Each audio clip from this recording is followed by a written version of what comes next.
Hello friends, ఆంధ్రుల రాజధాని అమరావతి పనులు మళ్ళీ ప్రారంభం కాబోతున్నాయి. గడిచిన 5 ఏళ్ళు పొలిటికల్ రీజన్స్ ఏవైనా కావచ్చు, అమరావతి నిర్మాణ పనులు ఆగిపోయిన విషయం అందరికీ తెలుసు. అక్కడ పిచ్చి ముక్కలతో నిండిపోయిన పరిస్థితిని అందరూ చూశారు.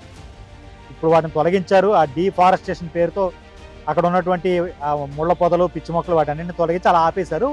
నిర్మాణ పనులు ఏవి ప్రారంభం కాలేదు. ఇప్పుడు అమరావతి నిర్మాణం ఎక్కడైతే ఆగిపోయిందో అక్కడి నుంచి ప్రారంభించడానికి ఏపీ ప్రభుత్వం రెడీ అవుతుంది. దానికి సంబంధించిన నిధులు కావచ్చు, అప్పులు కావచ్చు, ఎంత వచ్చిందనే దానిపైన మంత్రి నారాయణ, పురపాలక శాఖ అలాగే పట్టణాభివృద్ధి శాఖ మంత్రి ఆయనే కాబట్టి అమరావతి పనులన్నీ ఆయనే దగ్గరుండి చూస్తున్నారు.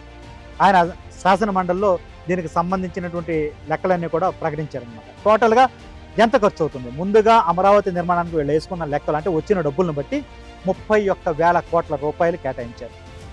దీనిలో 15,000 కోట్ల రూపాయలని ప్రపంచ బ్యాంకు, ఏషియన్ డెవలప్మెంట్ బ్యాంకు ఇస్తున్నట్టుగా చెప్పారు.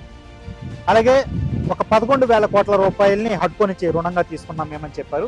బహుశా ఈ 11,000 కోట్ల రూపాయలు అంటే కేంద్రం చెప్పింది కదా ఇంతకుముందు బడ్జెట్లో 15,000 కోట్లు మేము ఇస్తున్నాము, అప్పు ఇస్తున్నాము అమరావతి నిర్మాణానికి అని అప్పట్లో ఆర్థిక శాఖ మంత్రి నిర్మలా సీతారామన్ చెప్పారు. అయితే 15,000 కోట్ల రూపాయలు గ్రాంట్ ఎంత, అప్పు ఎంత, అంటే తిరిగి ఎంత కట్టాలి, మళ్ళీ అసలు కట్టనవసరం లేని డబ్బు ఎంత అనే దాని మీద క్లారిటీ రావాల్సి ఉంది. అది కేంద్రం త్వరలో చెప్తానని కూడా మంత్రి నారాయణ చెప్పారు. సో ఇప్పుడు తీసుకుంటున్న అంటే హడ్కో ద్వారా తీసుకుంటున్న 11,000 కోట్ల రూపాయలు ఈ 15,000 కోట్లలో భాగమనే అన్నట్టుగానే ఆయన మాట్లాడారు. దాని మీద కొంచెం స్పష్టత రావాల్సి ఉంది. ఇది కాకుండా జర్మన్ బ్యాంక్ KfW అని చెప్పి ఒక జర్మన్ బ్యాంక్ నుంచి ఒక 5,000 కోట్ల రూపాయలు అప్పు తీసుకుంటున్నామని కూడా చెప్పారు. అంటే టోటల్గా ఈ 5,000 కోట్లు హడ్కోని అంటే జర్మన్ బ్యాంక్ నుంచి తీసుకుంటున్న 5,000 కోట్లు, హడ్కో నుంచి తీసుకుంటున్న 11,000 కోట్లు, అక్కడికి 16,000 కోట్లు అయింది. అలాగే ప్రపంచ బ్యాంకు, ఏషియన్ డెవలప్మెంట్ బ్యాంక్ ఇస్తామన్న 15,000 కోట్లు. సో 15 + 16 31,000 కోట్ల రూపాయలతో అమరావతి నిర్మాణాన్ని ప్రారంభిస్తున్నట్టుగా చెప్పారు. ఇమ్మీడియట్గా అంటే బ్యాంకుల నుంచి డబ్బు రావడం లేట్ అవుతుంది కాబట్టి, అప్పు రావడం లేట్ అవుతుంది కాబట్టి, ఆ ప్రాసెస్ అది ఉంటుంది కాబట్టి ఇమ్మీడియట్గా ఒక 6,000 కోట్ల రూపాయలతో మేము పనులు అయితే ప్రారంభిస్తున్నామని ప్రకటించేశారు. వచ్చే నెల అంటే ఏప్రిల్ 15 నుంచి 20 తారీఖు మధ్యన ఈ పనులు ప్రారంభం కాబోతున్నాయి. నిజానికి అంతా రెడీ అయింది, కానీ ప్రధాని శంకుస్థాపన చేశారు నరేంద్ర మోదీ అమరావతి పనుల కోసం అప్పట్లో. ఇప్పుడు ఈ పునఃప్రారంభాన్ని కూడా ఆయన చేతుల మీదుగానే చేయించాలని చంద్రబాబు నాయుడు పట్టుదలగా ఉన్నారు. అందుకు ఆహ్వానించారు. ఈ 15 నుంచి 20 తారీఖు మధ్యలో ఏప్రిల్లో ప్రధాని షెడ్యూల్ని బట్టి డేట్ ఫిక్స్ చేసుకుంటారు అనమాట. అలాగే ఏదో ముహూర్తం కూడా చూసినట్టున్నారు. సో ఓవరాల్గా 15-20 తారీఖుల మధ్యలో అమరావతి పనులు పునఃప్రారంభం కాబోతున్నాయి. రాజధాని నిర్మాణం చాలా కాలం పెండింగ్లో ఉంది. గడిచిన 5 ఏళ్ళు ఈ పొలిటికల్ ఇష్యూస్తో ఎగ్జిక్యూటివ్ క్యాపిటల్ వైజాగ్లో పెడతాము, అలాగే న్యాయపరమైనటువంటి రాజధానిని తీసుకువెళ్ళి చట్టపరమైనటువంటి రాజధానిని మేము కర్నూలులో పెడతామంటూ అప్పటి వైసీపీ ప్రభుత్వం కొన్ని మార్పులు చేర్పులు చేసే ప్రయత్నం చేసింది. దీనికి ప్రజల నుంచి తీవ్ర స్థాయిలో ఒక విధమైన వ్యతిరేకత వచ్చింది. సో ఆ నిర్ణయాన్ని వాళ్ళు వెనక్కి తీసుకున్నారు. సో రీజన్ ఏదైనా కావచ్చు, కానీ 5 ఏళ్ళు వేస్ట్ అయిపోయింది.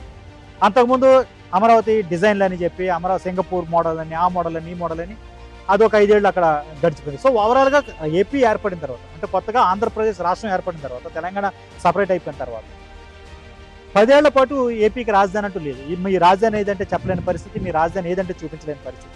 ఇలాంటి పరిస్థితుల నుంచి అంటే ప్రతి 5 ఏళ్ళకి ఒక జనరేషన్ మారిపోతుంది అనుకుంటే గడిచిన 10-11 ఏళ్లలో 2 జనరేషన్స్ మారిపోయి, 2 జనరేషన్స్కి అంటే ఒక 5 ఏళ్ళు ఎడ్యుకేషన్ సంబంధించి ఒక 10వ తరగతి చదువుతున్న పిల్లోడు ఈ 5 ఏళ్లలో ఉన్నత స్థాయి విద్యకు వచ్చేస్తుంది అన్నమాట. సో అలాంటిది 2 తరాలు చూసాం. వాళ్ళు చదువుకుంటున్న కాలేజీల్లోనో లేకపోతే యూనివర్సిటీల్లోనో ఏది తమ రాజధాని అంటే చెప్పలేని పరిస్థితిలో ఒక విధమైన నామోషి ఫీల్ అయిన పరిస్థితి అందరూ చూసాం. ఇప్పుడు మళ్ళీ అమరావతి పనులు ప్రారంభం కాబోతూ ఉండడం ఖచ్చితంగా వాళ్ళందరికీ ఒక సాటిస్ఫికేషన్ అంటే ఒక సంతృప్తినిచ్చే అంశంగానే మనం చెప్పాల్సి ఉంటుంది. ఏమైనప్పటికీ అమరావతి పనులు మళ్ళీ ప్రారంభం కాబోతున్నాయి. దానికి సంబంధించిన 31,000 కోట్లని ప్రొక్యూర్ చేశారు. ఇంకొక ముఖ్యమైనటువంటి ఇష్యూ ఏంటంటే ఈ 30,000 కోట్లలో అమరావతికి పెడుతున్నారు కదా, మళ్ళీ భారం అంతా ఏపీ ప్రజల మీద పడుతుందా, ప్రజల ట్యాక్సుల మీద పడుతుందా, ట్యాక్స్లు పడతాయా వాళ్ళ మీద ఇంకా ఎక్కువగానే ఒక ఆందోళన ఉంటే అలాంటిది ఏం అవసరం లేదు.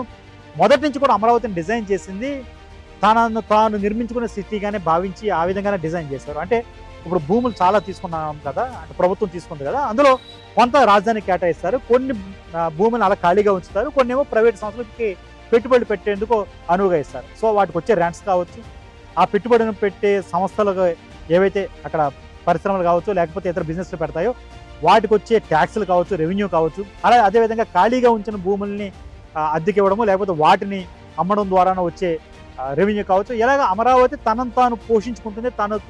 తన నిర్మాణం కోసం చేసిన అప్పులు ఏవైతే ఉన్నాయో వాటిని తనే తిరిగి కట్టుకుంటుంది. అదే విధమైన మోడల్ దీన్ని డిజైన్ చేశారు.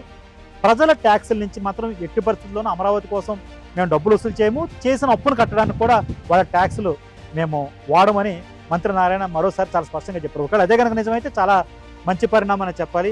ఒక సెల్ఫ్ సస్టైన్ మోడల్లోనే అమరావతి నిర్మాణం కొనసాగుతుందని ఆశిద్దాం. ఆంధ్రులకంటూ ఒక మంచి రాజధాని ఏర్పడుద్దని భావిద్దాం. మరిన్ని అప్డేట్స్ కోసం చూస్తూనే ఉండండి ఏబీపీ దేశం.